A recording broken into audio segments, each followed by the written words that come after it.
Crazy PTV, would you accept an MMA match between you and Sturridge, and how do you think it would go?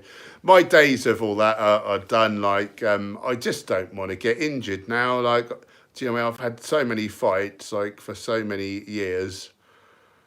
I don't want to, I don't want to hurt people, to be honest. Like, I've done all that. Like, I've sort of, that's a kind of young man's, like, thing, like a rite of passage, like proving themselves and trying to get some self-confidence and whatever.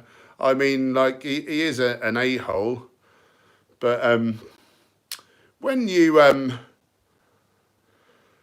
don't want to say become more enlightened, because I don't want to say, like, that I'm enlightened and other people aren't and whatever, and what even does that mean? But those who cause suffering themselves are suffering, and probably it's from some past trauma. And oftentimes, if you smash someone's face in, you're smashing their face in because their dad used to beat them up. Or, do you know what I mean? Like, when you really look at things, no happy person wants to cause misery to others. And so, no, I wouldn't. Although sometimes, like, you can get infuriated and think people do deserve, like, some pain and whatever. But again, if we are the universe experiencing itself, you're just beating yourself up. So that's, like, stupid for a start. If you believe in such spiritual mumbo jumbo, which I either do or don't, I'm not too sure. You definitely do or don't believe it, that's for sure. Yeah. But, you know, in terms of combat, whoever gets the most violent the quickest will win. It's basically that simple, isn't it? Radiohead makes a good point. Hurt people hurt. Yeah, that's a great way of putting it, isn't it? I forget about that. Hurt people hurt. You know, in recent years, I've really changed, and I've let things go where before I would have really hurt someone. And later I've thought about it, and I've found out why people are acting the way they are. And I've been so grateful that I didn't hurt them. What was that story? I might... This is a bit convoluted and I might get it wrong, so bear with me. I'll try and get it right. But when I was on the verge of sort of changing, I don't even think I'd quite gone vegan yet. Or had I? I must have gone vegan. But would I have been wearing a leather coat early days when I was vegan? The bus story? Yeah. Yeah, early days. I think I was just vegan. I know I used to wear this leather jacket. It was quite a menacing jacket. I used it to intimidate people when I used to go and sort of do debt collecting or something like that. And I was sitting on the back of this bus and a guy came on with his little girl.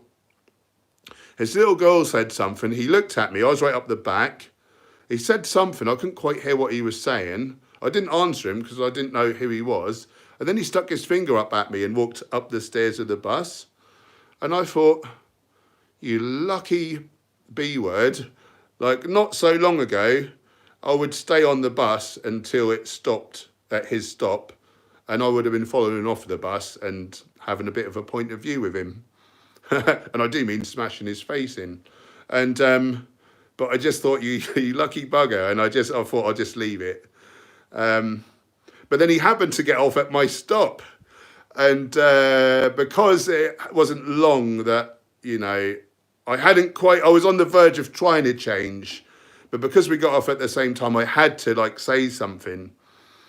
And so I got nose to nose with him. And I said, I couldn't hear you before. Like, have we got a bit of a problem, have we? Like, what's up, you know, what's up, mate? I'd actually thought, no, I'll speak nicely, but it came out aggressive. And I was in his face, like, nose to nose. And he was terrified. He was absolutely terrified. And he said, I'm ever so sorry. My little girl thought that you were my mate, and I thought that my mate's not talking to me. He said he was diabetic, and he was like, his sight was like failing, and he was so scared, and I felt horrible. I felt so horrible.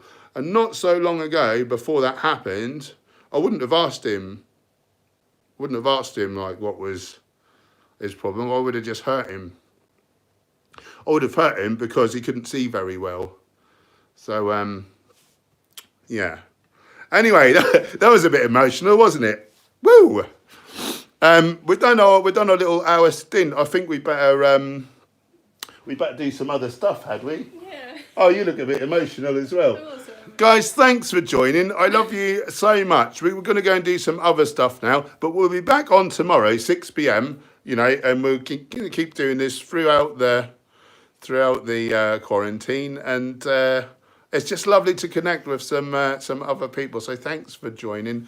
Thanks to my lovely moderators. Thanks for the super chats. You know, we've earned enough today now with the super chats that, you know, we haven't got to worry about trying to get money, and we can keep doing the YouTube thing and not have to get a crappy job that we don't like somewhere. And it's all thanks to you guys. So we're so grateful, aren't we? Yeah. How do you feel for telling that story? Oh, that was nice. May I just I hope it inspires someone not to smash someone else in the face.